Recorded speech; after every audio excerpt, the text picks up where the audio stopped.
అందరికీ నమస్కారం. కార్యక్రమం ప్రారంభించే ముందు గురువు గారి పత్రిక గారికి ఒక్కసారి మనం ధన్యవాదాలు చెప్పుకుంటూ ఈ కార్యక్రమం ప్రారంభిద్దాం. మనం గత ఎన్నో రోజుల నుంచి అంటే ఒక రకంగా చెప్పాలి అంటే 13, 14 ఎపిసోడ్ నుంచి ఒక టాపిక్ మీద చెప్పుకుంటున్నాం. ఏంటంటే మరణించక ముందే మరణించాలి అనే విషయం. అది చాలా ఇంపార్టెంట్ కాబట్టి ఆ విషయాన్ని పత్రిక గారు మనకు అందించారు. దాన్ని ఇంకా విపులంగా మనం చెప్పుకున్నాం. ఈరోజు ఇది ఆఖరి టాపిక్, 15వ పార్ట్, లాస్ట్‌ది. ఇది కూడా చాలా ఇంపార్టెంటే. అంచేత మరి మనం దీని గురించి తెలుసుకుందాం.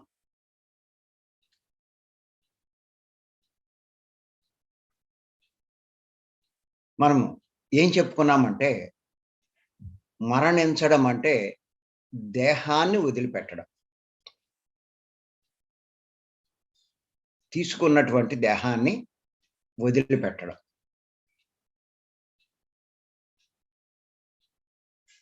ఎంత విచిత్రం అంటే అప్పటిదాకా అదే నేను అని భావించిన దేహాన్ని వదిలిపెడతాం. ఆ దేహమే నేను, అదే శాశ్వతము అని దానికి ఎంతో ప్రాముఖ్యం ఇచ్చిన ఆ దేహాన్ని వదిలిపెట్టాడు. ఆ దేహం నేను అనుకుంటూ మనం ఎంతో కష్టపడ్డాం. ఎన్నో సంపాదించాం. ఎన్నో సమకూర్చుకున్నాం. అంతేకాదు ఇవన్నీ సంపాదించడానికి ఎన్నో తప్పులు చేశాం, పాపాలు చేశాం, చెయ్యకూడని పనులు చేశాం. ఇన్ని పాపాలు ఎందుకు మూట కట్టుకున్నాం? ఆ దేహం కోసమే. ఇన్ని పాపాలు మూట కట్టుకున్న ఆ దేహం కోసం మూట కట్టుకుని చివరికి ఆ దేహాన్ని వదిలేస్తున్నాం. ఎంత విచిత్రమో చూడండి. ఏ దేహం కోసం పాపాలు చేశామో దాన్ని చివరికి వదిలిపెట్టేస్తున్నాం.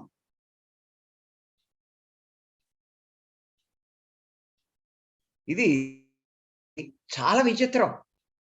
దీన్ని సుఖపెట్టడం కోసం, దీన్ని అందంగా అలంకరించడం కోసం, ఈ దేహాన్ని అన్ని చోట్ల గొప్పగా ప్రదర్శించడం కోసం, నేను ఎంత అందంగా ఉన్నానో, అదేదో తనలాగా నేను అంటాడు మళ్ళా ఆ సూటు బూటు వేసుకుని. ఆ డెకరేషన్ చేసేటప్పుడు అసలు అద్దం ముందు నుంచి రారే బయటికి. సినిమాకి వెళ్తారు, మరి దీన్ని షో చేయాలిగా అందరికీ. ఇంకో పెద్ద అద్దం పెట్టుకుని దాని ముందు ఎన్ని రకాలుగా డెకరేషన్ చేస్తారో. పైనుంచి కిందకంట మ్యాచింగ్లు ఉండాలి. మ్యాచింగ్లో కూడా గోళ్ళ రంగులతో సహా మళ్ళా ఎక్కడ తేడా వస్తుందో. పెదాలకి లిప్స్టిక్ తోటి కూడా. ఏం పెదాలు మామూలుగా ఉంటే సరిపోదా? ఐబ్రోస్ ఇలా ఒక్కొక్కటి ఒక గంట, గంటన్నర అద్దం దగ్గర నుంచి కదలరు. ఏయైనా లోపం ఉంటాయి. మళ్ళా విగ్గులు పెడతారు, లేకపోతే రంగులేస్తారు. దానికి ఎంత షో చేస్తారో. దేనికి అంటే ఈ దేహాన్ని. ఎందుకు అంటే నేను అనే భావం. చివరికి ఇది ఉంటుందా అంటే ఉండదు. చాలా విచిత్రం ఇది. దీనికి ఒక పేరెట్టుకుని ప్రతి ఒక్కళ్ళు దీనికి ఒక పేరెడతారు, మురిసిపోతారు. ఎవరైనా ఆ పేరుతో పొగిడితే ఉబ్బిపోతారు. విమర్శిస్తే చాలా బాధపడిపోతారు. తిడితే ఉండలేరు. స్థిమితం ఉండదు. తిడితే తిట్టుకున్నాడులే అని వదిలేస్తారా? 4 తిడితే కానీ వీడికి మనశ్శాంతి ఉండదు. ఇలాగా. అదే చూసుకుంటూ వాడు వేరు, నేను వేరు అని భావిస్తూ వాళ్ళని ద్వేషించడం, అసూయ పడడం, వాళ్ళతో శత్రుత్వం పెంచుకోవడం, కక్ష సాధింపులు ఇయన్నీ ఎందుకు జరుగుతున్నాయంటే ఈ దేహాలు చూసుకునే. పోన్లే ఆ దేహం ఉంటుందా అంటే ఉండదు. వదిలేస్తాం.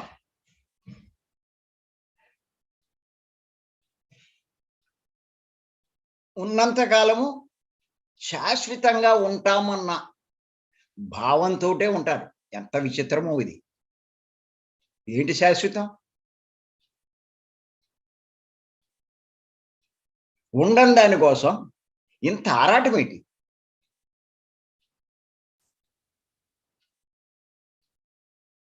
అందుకే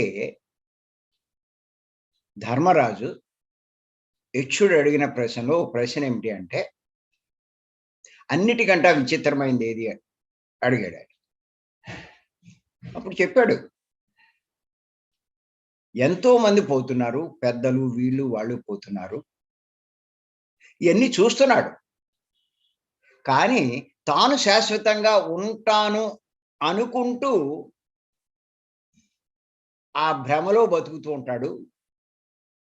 నాకిదే ఆశ్చర్యం కలిగించే విషయం అంటాడు. ఎంతమంది పోతున్నా సరే, తానేదో పర్మనెంట్ అనుకుంటాడు. రోజు వింటున్నాం. టీవీలో, పేపర్‌లో వాటిలో ఆడిపోయాడు, ఈడిపోయాడు, వాడిపోయాడు అంటారు. మనమేదో శాశ్వతం అనుకుంటాం. మీరు గమనించండి. ముసలోళ్ళు అవుతేనే పోతారనుకుంటారు. నా లెక్క అవుతే మనం డేటా తీసుకుంటే ముసలోళ్ళ కంట వయస్సులో ఉన్నవాళ్ళు ఇంకా చిన్నవాళ్ళే ఎక్కువ మంది పోతున్నారు. ఇప్పుడు ప్రెజెంట్ సిట్యుయేషన్‌లో కూడా. అంచేత ఎవరు ఎప్పుడు పోతారో తెలీదు. ఇది ఎప్పుడూ ఇది ప్రతి ఒక్కళ్ళు గుర్తుంచుకోవాలి. ఇలా వదిలేస్తున్నాం అందరూ దేహం.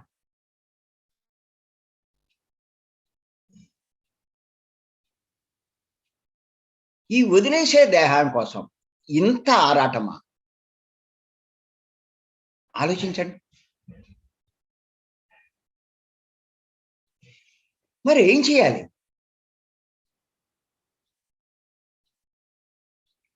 మళ్ళా అడుగుతారు అలా. సరే, ఇది వదిలేస్తాం. ఇప్పుడు మనం ఏం చేయాలి?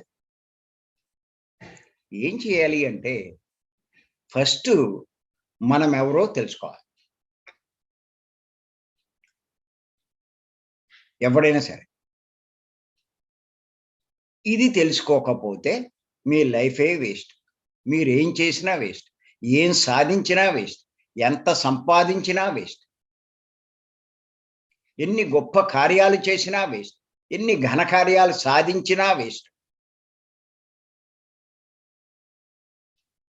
ఫస్టు నువ్వెవరో తెలుసుకోవాలి. ఇదే రమణ మహర్షి గారు చెప్పారు. ఇదే పత్రి గారు చెప్తున్నారు.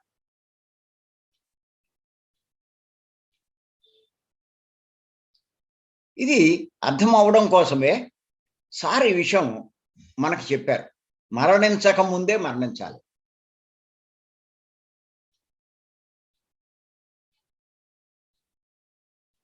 ఎవడో ఎలాగైనా మరణిస్తాడు. దానికంటే ముందే మరణించాలి. మరణిస్తామని తెలుసుకోవాలి. ఈ దేహాన్ని వదిలేస్తామని తెలుసుకోవాలి. ఈ దేహాన్ని తగలబెడతారు, కప్పెడతారు అనే సంగతి తెలుసుకోవాలి. ఈ దేహం తగలబెట్టినా, కప్పెట్టినా మనం ఉంటామన్న సంగతి తెలుసుకోవాలి. ఇలా ఎన్నో నువ్వు చనిపోకముందే తెలుసుకో. అది పత్రిక గారు చెప్పేది.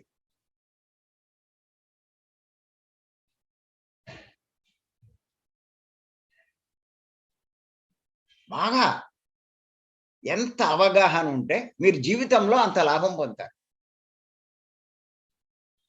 అందుకే ఈ పాయింట్ మీద ఇంత విపులంగా ఇన్ని ఎపిసోడ్‌లో నేను చెప్పాను. ఇది ఒక్కసారి వింటే కాదు. ఈ ఎపిసోడ్‌లన్నీ మళ్ళా వినాల్సిందే ఖాళీగా ఉన్నప్పుడల్లా. ప్రతి ఒక్కళ్ళు కూడా. అది. అంచేత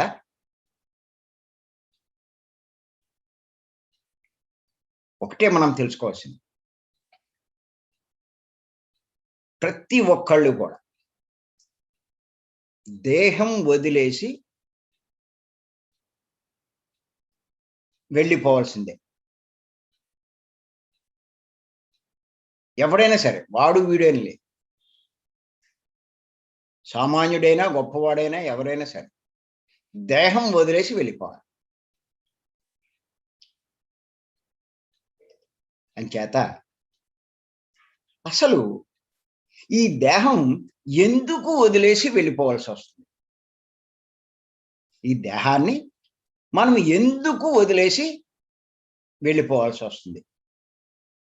అన్న దాని మీద చెప్పుకుందాం ఇప్పుడు కొంచెం.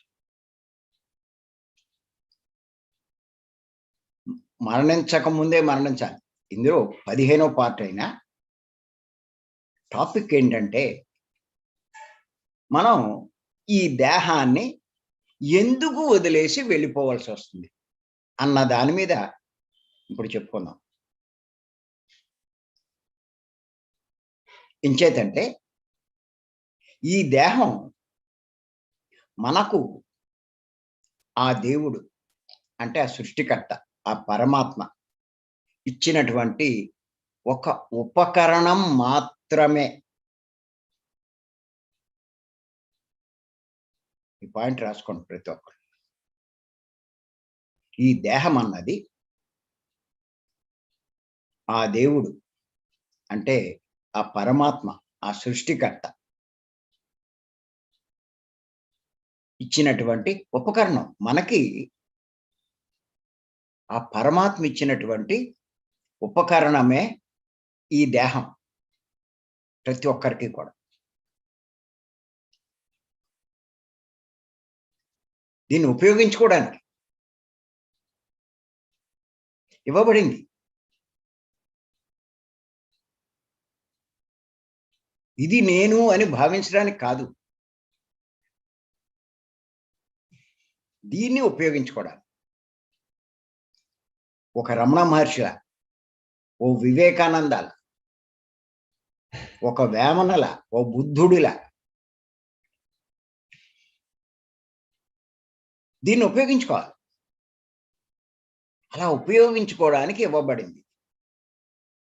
ఇది తెలుసుకోవాలి ఫస్ట్ మనం. ఇది నేను అని కాదు.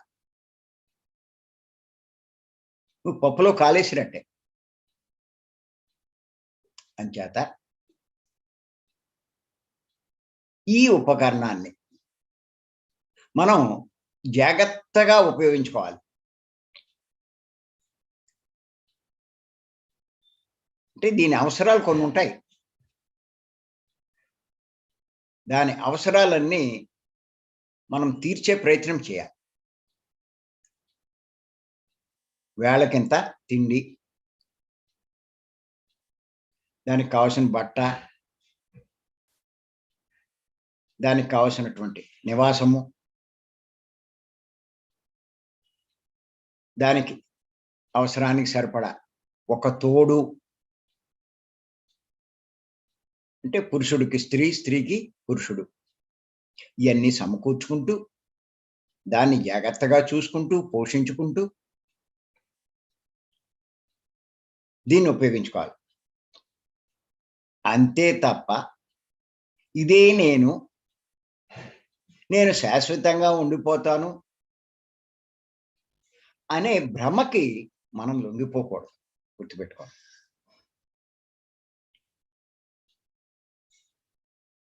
ఇది నేను ఉపయోగించుకోవడానికి ఇవ్వబడినటువంటి ఉపకరణమే కానీ, ఇది నేను శాశ్వతంగా ఉండిపోతాను అనే భ్రమకి ఎవ్వడూ లొంగకూడదు. అందుకే పదే పదే గుర్తు చేస్తున్నాను. పత్రి గారు మరి మనందరికీ గుర్తు చేస్తున్నారు. అది చాలా ఇంపార్టెంట్ కాబట్టి ఇప్పుడు నేను దాన్ని బాగా స్ట్రెస్ చేస్తున్నా. అంచేత మనము ఈ దేహాన్ని ఎందుకు తీసుకున్నాం? ఎందుకు భూమి మీదకొచ్చాం?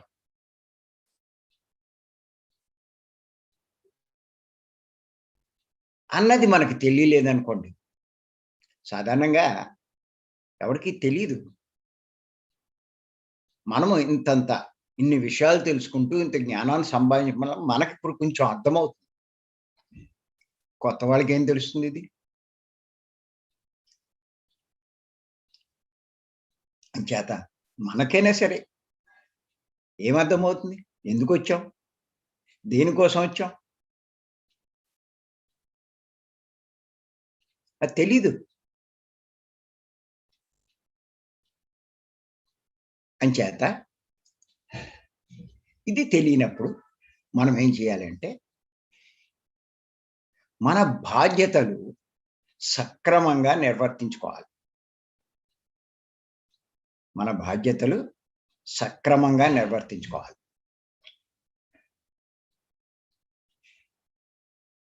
ఆత్మ నేనన్నది అర్థం చేసుకోండి.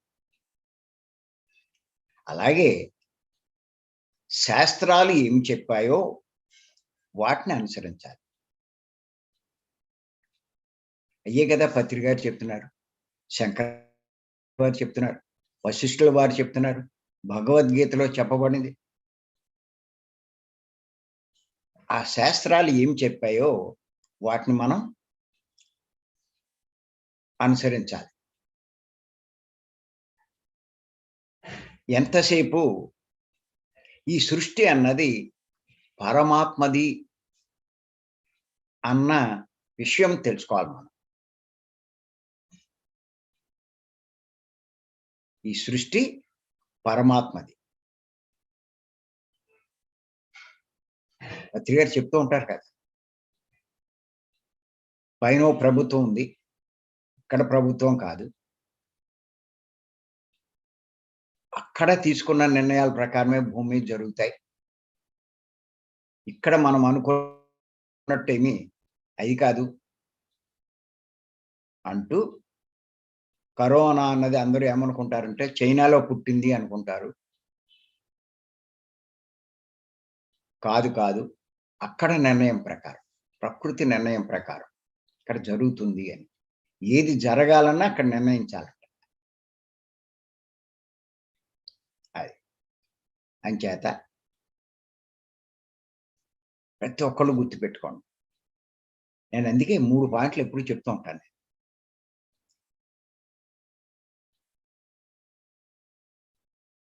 మనం ఎక్కడున్నాము అంటే ఈ సృష్టిలో ఉన్నాము.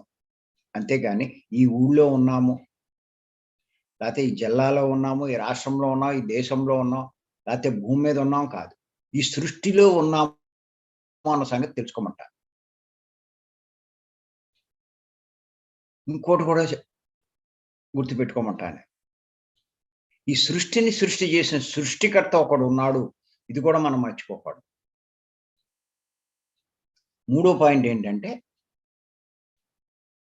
ఈ సృష్టి సాఫీగా నడపబడ్డానికి ఆ సృష్టికర్త కొన్ని నియమాలు అంటే ధర్మాలు ఏర్పాటు చేశాడు. దానికి అనుగుణంగా మనం జీవించాలి అన్నది కూడా తెలుసుకోవాలని నేను అంటాను. నా పుస్తకాలు చదివితే మీకు అర్థమవుతాయి. 3 తప్పనిసరి. ఏ పత్రిక మనకి స్ట్రెస్ చేస్తూ ఉంటారు. అది. ఎప్పుడు మర్చిపోకూడదు. ఈ దేహం మనకు ఇవ్వబడిన ఒక ఉపకరణం. పరమాత్మ ఉన్నాడు. పరమాత్మ నియమాలున్నాయి.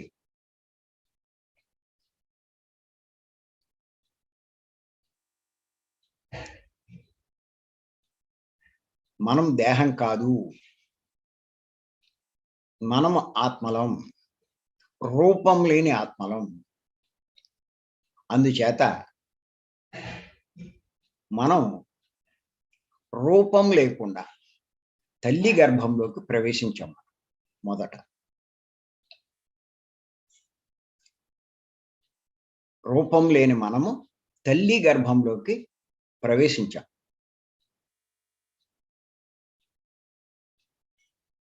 నవమాసాలు పూర్తయిన తర్వాత భూమి మీదకి వస్తున్నాం రూపంతో.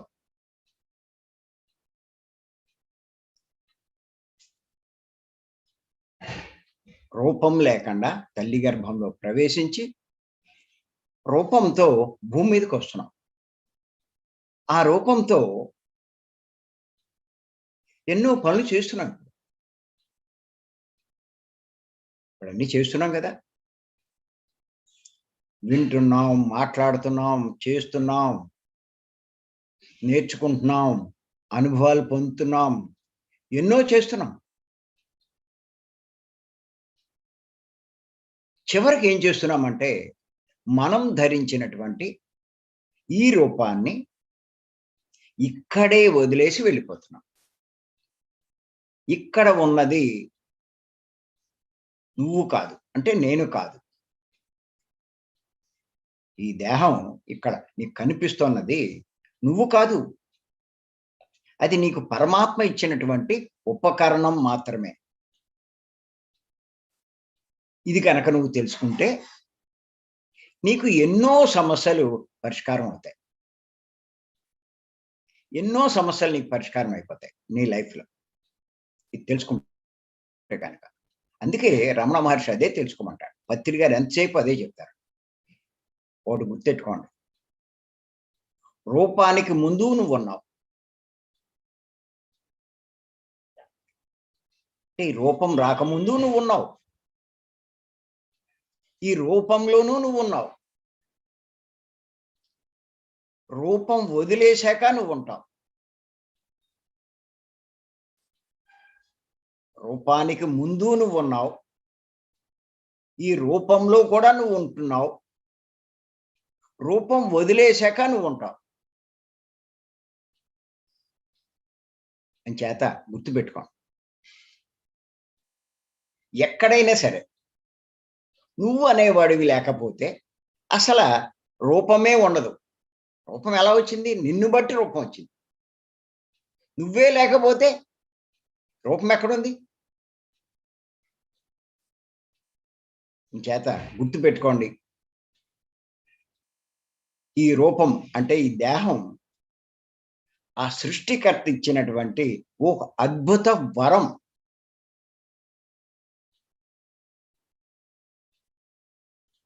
ఎంత అద్భుతమైన ఈ దేహం ఇచ్చాడో చూడండి.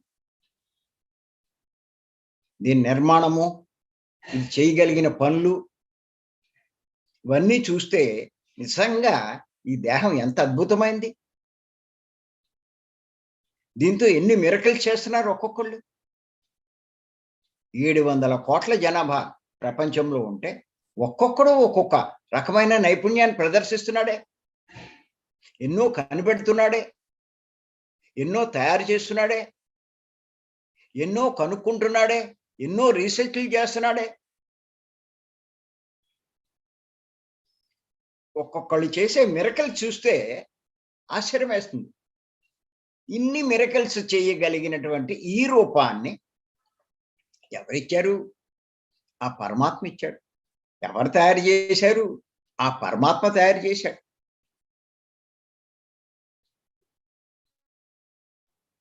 ఎంత అనుభవిస్తున్నావు? ఎంత ఆనందిస్తున్నావు? ప్రతి పూట ఎన్ని రకాల రుచుల్ని ఆస్వాదిస్తున్నాం,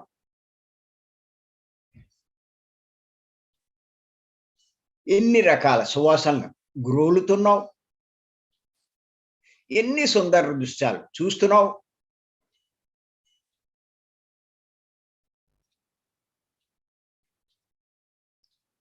మరి నిజంగా ఇది దేవుడు ఇచ్చినటువంటి అద్భుతమైన వరమే ఇది. అంచేత ఈ దేహానికి ఏం కావాలో అన్నీ ఆయన సమకూర్చాడు ఈ దేహంలో.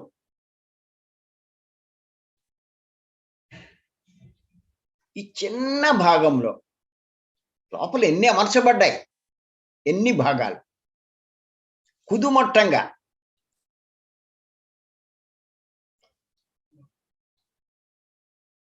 ఈ తలలో ఎన్నున్నాయి, ఈ శరీరంలో ఎన్నున్నాయి, అన్ని రకాల పనులు ఎన్ని చేయగలుగుతుంటేనే మనం ఇవన్నీ చేస్తున్నాం. ఇది ఒక అద్భుతమైన వరం. ఆయన ఎలా తయారు చేశాడో, ఆయన మేధస్సు ఎంత గొప్పదో. ఇంతలా తయారు చేసి ఇంత అద్భుతమైన దేహాన్ని సమయం అయిపోతే మళ్ళా ఆయనే నాశనం చేస్తున్నాడు. చాలా విచిత్రం చూడండి. అద్భుతమైన దీన్ని తల్లి గర్భంలో తయారు చేసి భూమి మీదకి వచ్చి ఇన్ని పనులు చేశాక, సాధించాక సమయం అయిపోయింది, ఇంతలా చేసింది మళ్ళా ఆయనే నాశనం చేసేస్తున్నాడు. అంచేత ఈ దేహంలో మనం ఉండగానే దేహాన్ని జాగ్రత్తగా చూసుకుంటూ ఈ దేహంతో మనం చేయవలసినవి, మనం సాధించవలసినవి సాధించే ప్రయత్నం చేయాలి.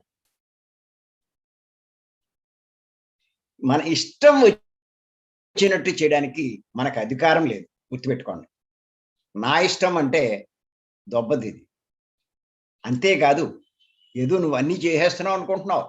నేను ఆ పని చేశానండి, నేను అది చూశానండి, నేను ఇది విన్నానండి, నేను ఇది మాట్లాడానండి, నేను ఇది కనిపెట్టానండి అన్నీ అంటావు. కానీ అసలు ఈ దేహంలో ఎన్ని భాగాలు ఉన్నాయో, బయట కనిపించేవి, లోపల కనిపించనివి, ఎన్ని భాగాలు ఉన్నాయో లెక్కెట్టుకోండి, చూసుకోండి. జ్ఞానేంద్రియాలు, కర్మేంద్రియాలు, శరీరము ఇవన్నీ బయటికి కనిపిస్తున్నాయి. అలా కాకుండా లోపల ఎన్నో క్రియలు జరుగుతున్నాయి. శ్వాసక్రియ,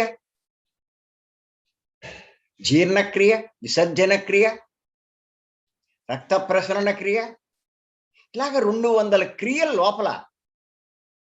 లివరు, ప్యాంక్రియాసు, కిడ్నీలు, ఇలాగ ఎన్ని భాగాలు. మరి ఇవన్నీ ఎలా పనిచేస్తున్నాయి? ఆయన ఆజ్ఞ ప్రకారమే. ఆయన వల్లే ఇవన్నీ పనిచేస్తున్నాయి, గుర్తుపెట్టుకోండి. ఆయనేగా ఆత్మ. ఆత్మ తప్పుకుంటే అన్నీ ఆగిపోతాయిగా. అంచేత ఇదేదో నేను చేస్తున్నాను అని అనుకుంటాం, కానీ చేసేదంతా ఆయనే. ఆయన ఆజ్ఞ ప్రకారమే ఇవన్నీ నడుస్తున్నాయి, పనిచేస్తున్నాయి. ఆయన ఆగమన్నప్పుడు మళ్ళా అన్నీ ఆగిపోతాయి, గుర్తుపెట్టుకోండి. ఇక్కడ నువ్వు అనేది ఏం లేదు. ఆయన ఉంటే అన్నీ పనిచేస్తాయి, ఆయన లేకపోతే ఏది పనిచేయదు.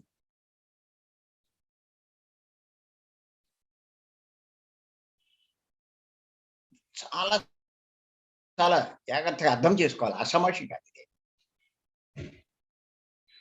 చాలా తేలిగ్గా తీసుకోవడానికి ఏం కాదు.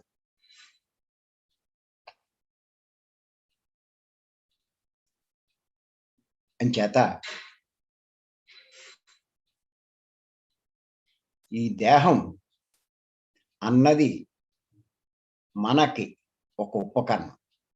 అంచేత ఏంటంటే ముందు మనం ఎవరో తెలుసుకుంటే ఈ దేహం ఎవరో మనకు అర్థమవుతుంది. ఉపకరణం అన్న మాట మనకు అర్థమవుతుంది. చేత ప్రతి ఒక్కళ్ళు ముందు నేను ఎవరు ఈ ప్రశ్న వేసుకోవాలి. ఆ ప్రశ్న వేసుకోకుండా ఊరికే జీవించేస్తే ఏం ప్రయోజనం? అంచేత మరి నేనెవరు అంటే మీరు అర్థం చేసుకుంటే నేను ఆత్మ అన్నది మనకు తెలుస్తుంది. ఎలా తెలుస్తుంది?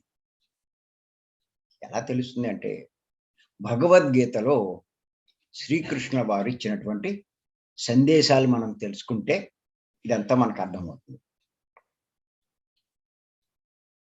కొన్ని శ్లోకాలు ఈ విషయాన్ని మనకి ఈ సత్యాన్ని తెలుసుకోగలిగే కొన్ని శ్లోకాలు తెలుసుకుందాం. 2వ అధ్యాయంలో 27వ శ్లోకం. ఇవన్నీ బట్టి పట్టాలండి మీరు. ప్రతి ఒక్కరికి చెప్తున్నాను. ఈ శ్లోకాలు ఒక 2-3 రోజుల్లో బట్టి పెట్టేయండి. పత్రి గారు పదే పదే చెప్తూ ఉంటారు. పూలు అన్నీ కాకపోయినా ఇది ఇప్పుడు చెప్పే శ్లోకాలు కంపల్సరిగా బట్టి పట్టాలి. నేను ఎవరో చెప్పేది, నేను ఆత్మ అని మనకు కన్ఫర్మ్ చేసేది. ఏమిటంటే శ్లోకం జాతస్య హి ధ్రువో మృత్యు ధ్రువం జన్మ మృతస్య చ తస్మాత్ అపరిహార్దేన త్వం శోచతు మర్హసి. ఏ విధంగా చూసినా జన్మించిన వానికి చావు తప్పదు, చనిపోయిన వాడు జన్మించక తప్పదు. అంటే పుట్టినవాడు చనిపోవలసిందే, చనిపోయిన వాడు మళ్ళా పుడుతూనే పుట్టవలసిందే. అనివార్యమగు ఈ విషయం గురించి నీవు శోకించ తగదు. జన్మించిన వాడు చనిపోక తప్పదు, ఎందుకు శోకిస్తావు? తప్పనిసరి. పుట్టాడు అంటే చావు రాసి ఉంది, చచ్చాడు అంటే మళ్ళా పుడతాడు. ఈ సృష్టిలో ఇది తప్పనిసరి అని శ్రీకృష్ణుని వారు ఎంత స్పష్టంగా చెప్పారు. ఇంకా ఏం చెప్పారంటే ఆయన, ఇది తప్పదు, ఎందుకు నువ్వు ఏడుస్తావు, బాధపడతావు? పుట్టినప్పుడే నిత్యమైపోయింది నువ్వు చస్తావని.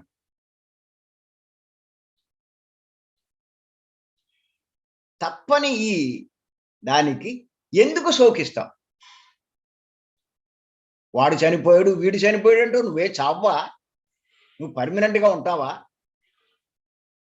నువ్వు పర్మనెంట్గా ఉండేటట్టయితే బాధపడు, అయ్యో వాడు వెళ్ళిపోయాడు అని. వాడు వెళ్ళాడు, నువ్వు వెళ్తావు, నువ్వేనా పర్మనెంట్గా ఉంటావా? అందుకే ఎవరో అంటారు పెద్దలు, ఏమన్నారంటే చచ్చిన వాడిని చూసి ఏడుస్తూ ఉంటారు చాలా. ఆ జ్ఞానికి, ఆ పెద్ద ఆయనకి ఏమని అనిపించిందంటే ఆ సిచ్యుయేషన్, చచ్చిన శవాన్ని చూసి చావబోయే శవం ఏడుస్తున్నట్టుగా ఉందంట. రాసుకోండి ఈ పాయింట్. చచ్చిన శవాన్ని చూసి చావబోయే శవం ఏడుస్తున్నట్టుగా ఉంది. ఇది శవమే, శవం అయ్యేదే. ఏడుతున్నాడు ఈడేదో, వాడు వెళ్ళిపోయాడు, వీడేదో వెళ్ళినట్టు. అదే చెప్తున్నాడు ఆయన శ్రీకృష్ణుల వారు. ఈ విషయం గురించి నీవు శోకించడం తగదు, దుఃఖపడద్దు, ఏడవద్దు. పత్రి గారు అదే చెప్తున్నారు. పుట్టుగా సంబరమే, చావు సంబరమే.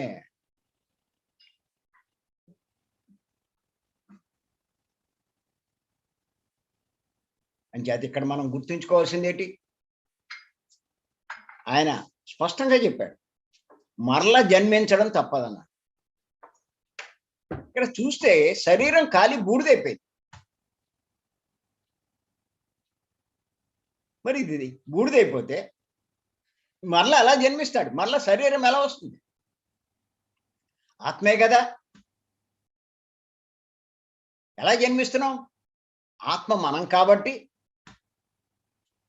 శరీరాన్ని కాల్ చేసినా మళ్ళా మనం కొత్త శరీరం తీసుకుంటున్నాం.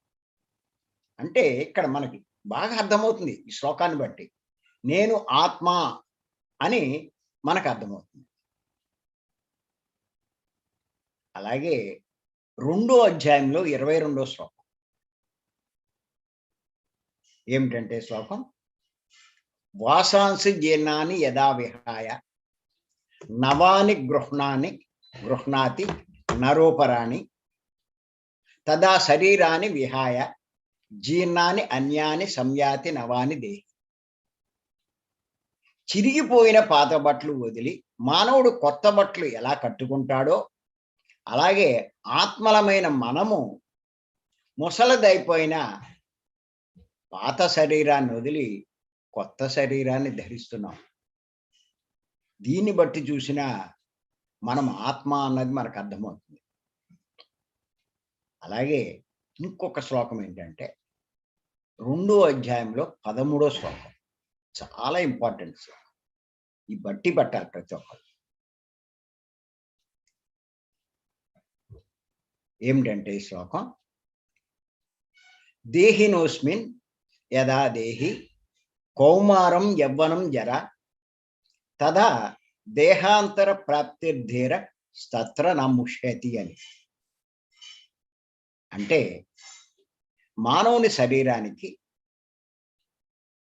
బాల్యము, యవ్వనము, వార్ధక్యము అనే అవస్థలు ఎలా అనివార్యంగా కలుగుతున్నాయో అట్లే ఆ రకంగానే మరణానంతరం మరొక శరీరం పొందడం కూడా జరుగుతుంది.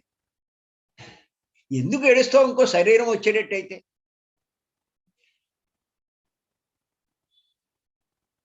నువ్వు ఇదేనా పర్మనెంట్గా ఉన్నావు, పర్మనెంట్గా వచ్చి ఉన్నావా? మధ్యలో ఈ మధ్యగా నువ్వు తెచ్చుకున్నావు. దీంట్లో నువ్వేదో యువయుగాల నుంచి ఉన్నట్టు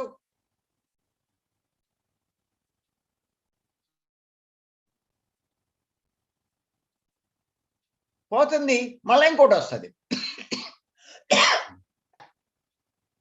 ఈ విషయంలో జ్ఞాని అయిన వాడు ఎంత మాత్రం మోహాన్ని చెందడు. ఈ చనిపోయే విషయంలో మళ్ళీ ఇంకో శరీరం వస్తుంది.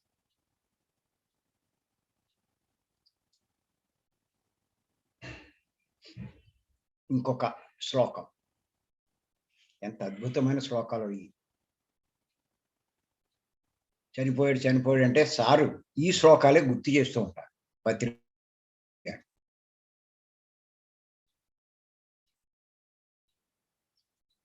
శాస్త్రి గారి మరణం తర్వాత ఒక క్లాస్ పెట్టారు, జూమ్ క్లాస్. అందులో ఆర్గనైజర్ దీని గురించి ఎందుకు ఇలా జరుగుతుంది ఇదేనంటే, పత్రిక గారు అడిగారు, నువ్వు భగవద్గీత చదివావా అంటే చదవలేదన్నాడు. ఏం తెలుస్తుందయ్యా అని చెప్పి ఈ శ్లోకాలన్నీ చెప్పారు. శ్లోకం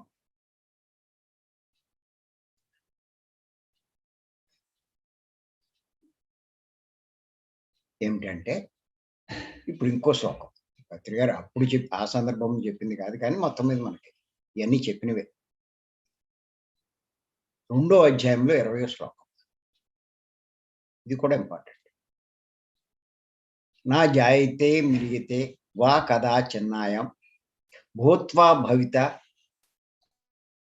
వాన భూయ అజో నిత్య శాశ్వతోయం పురాణో నా హన్యతే హన్యమానే శరీరం. ఈ ఆత్మ అంటే మనం, అంటే బ్రహ్మం, అంటే మనము బ్రహ్మమే, అహం బ్రహ్మాస్మి అంటే సత్యం ఎప్పుడూ పుట్టడం లేదు, చావడం లేదు, దీనికి పుట్టుగా లేదు, చావు లేదు. పుట్టి మళ్ళా కొత్తగా ఉండేది కాదు, మారేది కూడా కాదు. కారణం ఈ ఆత్మ అన్నది జన్మ లేనిది, నిత్యమైనది, సనాతనమైనది, పురాతనమైనది. శరీరం చంపబడిన ఆత్మ అన్నది చంపబడదు అన్నారు ఆయన. మళ్ళీ ఇంకొకసారి చెప్తున్నా చూడండి. ఈ ఆత్మ అంటే మనం, అంటే బ్రహ్మం, అంటే సత్యం ఎప్పుడూ పుట్టడం లేదు, దీనికి పుట్టడం అంటూ ఏమీ లేదు, చావడం లేదు. నువ్వు పుట్టేని అనుకుంటున్నది నువ్వు కాదు, చనిపోతున్నావు అనుకుంటున్నది నువ్వు కాదు. పుట్టి మళ్ళా కొత్తగా ఉండట్లా, దీంట్లో ఏం మార్పు లేదు. ఎంచేతంటే దీనికి జన్మ లేదు ఆత్మకి. ఇది నిత్యమైనది, ఎప్పుడూ ఉండేది, సనాతనమైనది. అబ్బో ఎప్పటి నుంచో పురాతనమైనది. శరీరం చంపబడిన ఆత్మ అన్నది చంపబడదు అని ఈ 2వ అధ్యాయం 20వ శ్లోకం. ఎంత అద్భుతమైన శ్లోకాలు చెప్పండి. ఇవన్నీ పదే పదే చదువుకుంటే నేను ఆత్మ, నేను ఆత్మ అన్నది బాగా అర్థమవుతుంది. ఈ దేహం నేను కాదు, నేను కాదు అన్నది బాగా అర్థమవుతుంది. పై వాటిని బట్టి మనం ఆత్మని స్పష్టంగా మనకు తెలుస్తుంది. మరి ఆత్మలమైన మనము నేను దేహం అనే భావంతోటే ఎందుకుంటున్నాం? ఇన్ని తెలుసుకున్నాం, ఇన్ని చెప్పుకున్నాం, అంగీకరిస్తున్నాం, ఒప్పుకుంటున్నాం, నేను దేహం కాదు ఆత్మ అని చెప్తున్నాం. కానీ బయటికి వెళ్ళేసరికి నేను దేహం అనే భావంతోటే ఉంటున్నాం. ఎందుకు ఉంటున్నాం ఇలాంటి భావంతో? ఎందుకు అలాంటి పనులే చేస్తున్నాం? ఎందుకు నేను దేహం అన్నట్టుగా జీవిస్తున్నాం? దేహానికే ఎందుకు ప్రాముఖ్యం ఇస్తున్నాం? మనకి ఇవ్వబడినటువంటి సమయం, శక్తులు, ఈ శరీరానికి ఇవ్వబడిన శక్తులు, ఈ జీవితం అన్నీ శరీరం కోసమే ఎందుకు వినియోగిస్తున్నాం? ఎంత విచిత్రం ఇది. శరీరం కోసమే అంటే శారీరక సుఖం, శారీరక ఆరోగ్యం, శరీర అందం, శరీరం సౌష్ఠవం, శరీరం యొక్క గొప్పతనం కోసమే ఎందుకు ప్రాముఖ్యం ఇస్తున్నాం? ప్రశ్న వేసుకోవాలి మనం. ఓ పక్కేమో నేను ఆత్మ అన్నది అర్థం చేసుకుంటున్నాం, ఇంకో పక్క ఈ శరీరానికే ఎక్కువ ప్రాముఖ్యం ఇస్తున్నాం. దీని ముఖ్య కారణం ఏం చెప్పుకోవాలి అంటే మాయా అని చెప్పుకోవచ్చు. చాలా మంది అంటారు నేను అంతటి కారణం మాయ అని. మాయలో పడ్డామంటారు. అంచేత మాయ అంటే ఏమిటి? ఆ మాయలోంచి ఎలా బయటపడాలి? ఇది తెలుసుకోవాలి ముందు. మాయ అంటే ఏమిటి? ఆ మాయలోంచి ఎలా బయటపడాలి అన్నది తెలుసుకుందాం. ఎలా తెలుస్తుంది అంటే ఈ మాయ గురించి పత్రి గారు అద్భుతంగా వివరణ ఇచ్చారు. దాన్ని ఇప్పుడు మనం తెలుసుకుందాం. పత్రి గారు చాలా అద్భుతంగా మాయ గురించి వివరణ ఇచ్చారు. అది తెలుసుకుందాం. రాసుకోవాలి, ఇవన్నీ మర్చిపోకూడదు. చాలా ఇంపార్టెంట్ విషయాలు. మాయ అనే పదానికి ఆయన నిర్వచనం ఏమిచ్చారంటే, యా మా సా మాయా, యా మా సా మాయా. యా అంటే ఏదైతే, మా అంటే లేదో. యా అంటే ఏదైతే, మా అంటే లేదో. సా అది అంటే దాన్ని మాయా మాయా అని అంటారు. అంటే ఏదైతే లేదో, అంటే దేనికైతే అస్థికత లేదో దానికి మాయా అని పేరు. గుర్తుపెట్టుకోండి, మాయా మాయా ఊరికి అన్నం కాదు. చాలా స్పష్టంగా ఇచ్చారు పత్రిక. యా మా సా మాయా, విడదీశారు దాన్ని మాయని. యా అంటే ఏదైతో, మా అంటే లేదో, సా అంటే అది అంటే దాన్ని మాయా మాయా అని అంటారు. అంటే ఏదైతే లేదో, లేదు అంటే దేనికైతే అస్థికత లేదో, ఉనికి లేదో దాన్నే మాయ అంటారు. లేని దాన్ని మాయ అంటారు. లేని దాన్ని ఉందనుకోవడమే మాయ. పత్రిక ఇంకా ఏం చెప్పారంటే, ప్రపంచంలో నిజానికి రెండు వస్తువులు ఉన్నాయంట. రెండే వస్తువులు మాయ అంట. ఏమిటా రెండు? ఒకటి చావు అనే భావన అంట. గుర్తుపెట్టుకోండి, రెండే వస్తువులు మాయ అని చెప్పారు పత్రిక. ఒకటి చావు అనే భావన, చనిపోతాము అనే భావన మాయే. రెండోది ఏంటంటే నేను వేరు, నువ్వు వేరు అనే భావన. ప్రతి ఒక్కళ్ళు అనుకుంటారు నేను వేరు, భార్య వేరు, ఆ పక్కవాడు వేరు, ఆ కులం వాడు వేరు, ఆ మతం వాడు వేరు.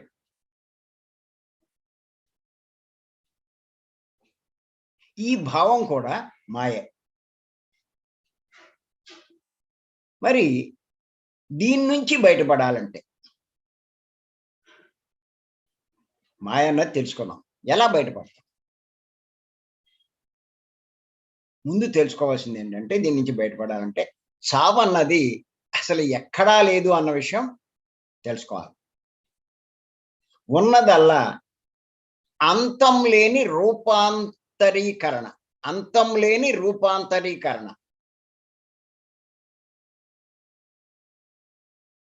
పరిణామ క్రమం.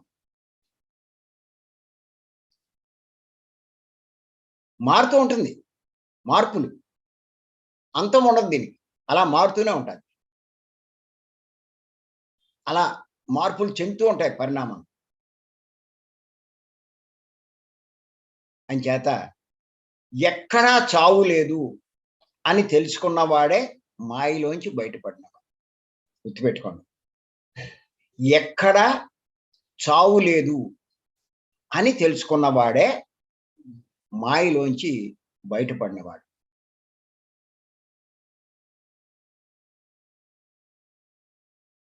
ఎక్కడా చావు లేదు. ఇది ఎవరైతే తెలుసుకుంటారో వాడే మాయలోంచి బయటపడినవాడు. మరి ఇది ఎలా తెలుస్తుందంటే, మరణించక ముందే మరణించిన వాడికి తెలుస్తుంది. ఎవడికి తెలుస్తుంది? మరణించక ముందే మరణించాలి.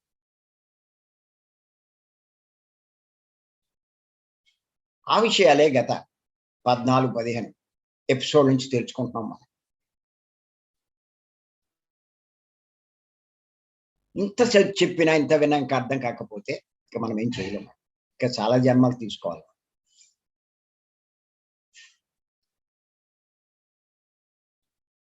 అలాగే ఇంకా అహం బ్రహ్మాస్మి. నేనే ఆ బ్రహ్మను. తత్వమసి, నువ్వు అదే. అంటే నేను అదే, నువ్వు అదే.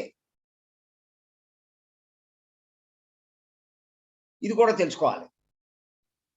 మమాత్మ సర్వభూతాత్మ అని తెలుసుకున్నవాడే మాయలోంచి బయటపడినవాడు. ఇది ఎవడైతే తెలుసుకుంటాడో వాడే మాయలోంచి బయటపడినవాడు. ఎవరైతే దేహభ్రాంతిలో ఉంటాడో వాడు మాయలో చిక్కినవాడు.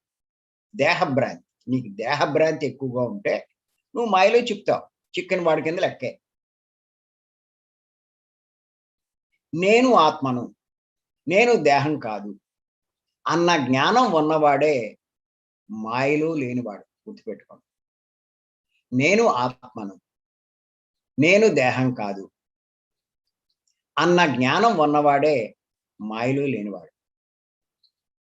మరి ఈ స్థితి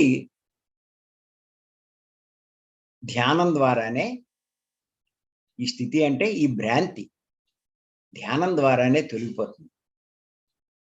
ధ్యానం ద్వారానే మమాత్మ సర్వభూతాత్మ అని కూడా తెలుసుకుంటాం. అంటే మాయలోంచి బయటపడతాం. అంచేత గుర్తుపెట్టుకోండి, జీవులు మాయలో పుట్టి మాయా జగత్తులో జీవిస్తూ మాయా మర్మం తెలుసుకోలేక తనువులు చాలిస్తున్నారు. జీవుడు అంటే జన్మించినవాడు, శరీరం తీసుకున్నవాడు. మాయలోనే పుట్టాడు, మాయా జగత్తులోనే జీవిస్తున్నాడు. మాయా జగత్ అంటే ఏది ఉండదు, అన్నీ ఉన్నట్టుగా ఉంటాయి. కనిపిస్తున్నది ఏది ఉండదు. అంటే మాయా జగత్తు ఇందులోనే జీవిస్తున్నాడు. ఈ మాయ యొక్క మర్మం తెలుసుకోలేక, అర్థం చేసుకోలేక చివరికి చనిపోతున్నాడు. తనువులు చాలిస్తున్నాడు, రూపం వదిలేస్తున్నాడు.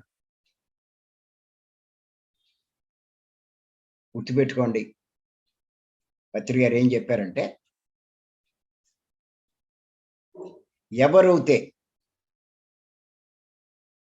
తమో గుణము, రజో, సాత్విక గుణాల్లో ఉంటారో ఈ 3 గుణాల్లో ఉన్నంత కాలము మాయలోనే ఉంటారంట.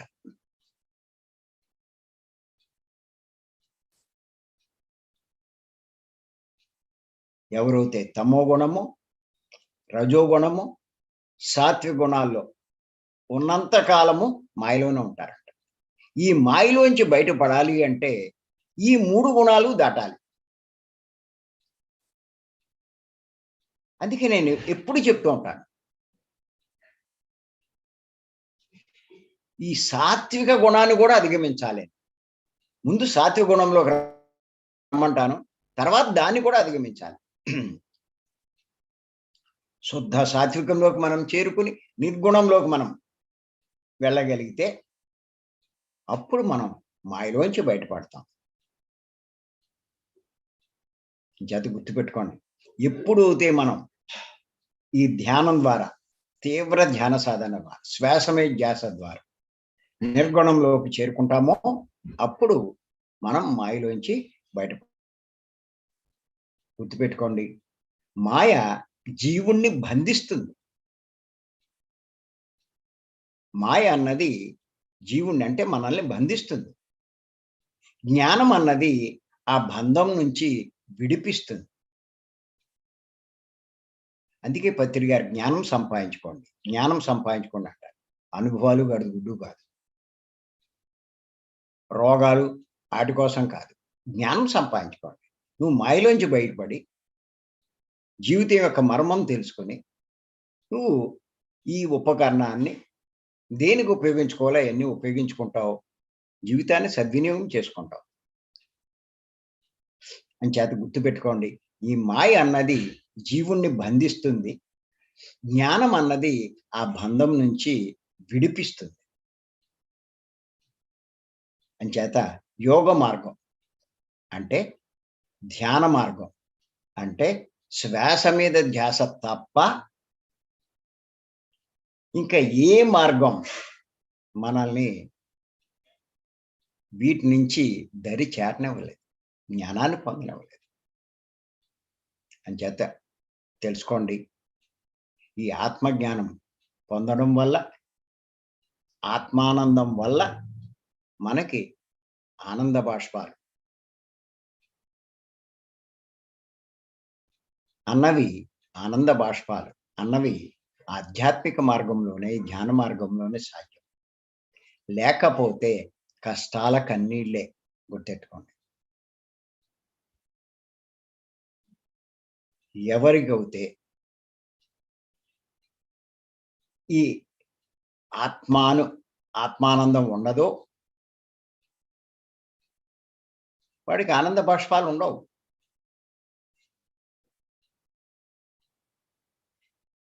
అది ఈ ఆధ్యాత్మిక మార్గంలో, ధ్యాన మార్గంలో, శ్వాసమే ధ్యాస మార్గంలో అక్కడే సాధ్యం. కాదు లేకపోతే కష్టాల కన్నీళ్ళే. అది సాధించిన వాళ్ళు అలా చెప్తూనే ఉంటారు, నాకు ఈ కష్టం ఉంది, నా కష్టం ఉంది. నేను ఎన్నో జూమ్ క్లాసుల్లో చూస్తున్నాను, అబ్జర్వ్ చేస్తున్నా. పెద్ద ఎక్కువ అక్కలా కొద్దిగా చూసిన ఆఖరిలో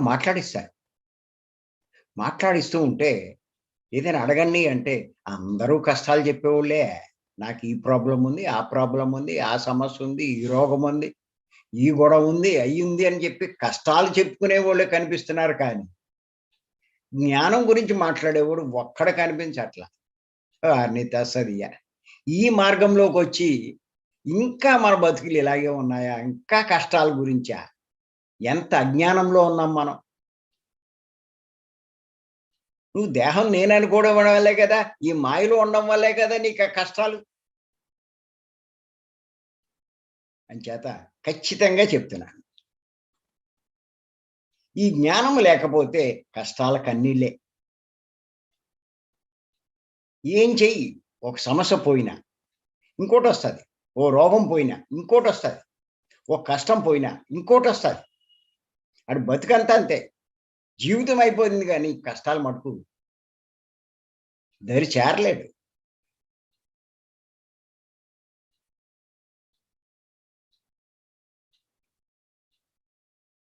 చేత గుర్తుపెట్టుకోండి,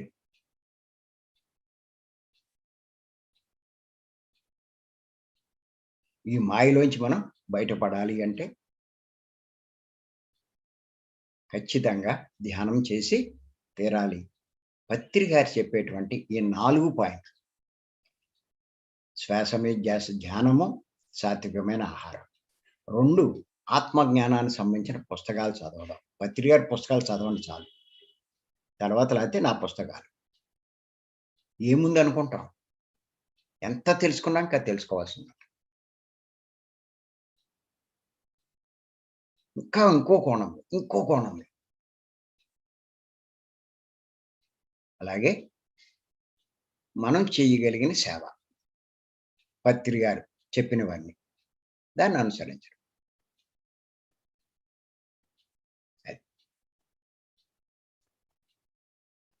ప్రస్తుతానికి మనకి భీమవరం 3 రోజుల క్లాస్ అవకాశం లేదు.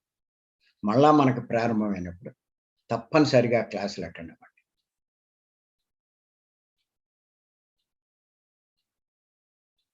మరి అవకాశం ఇచ్చిన మీ అందరికీ నేను మరొక్కసారి ధన్యవాదాలు.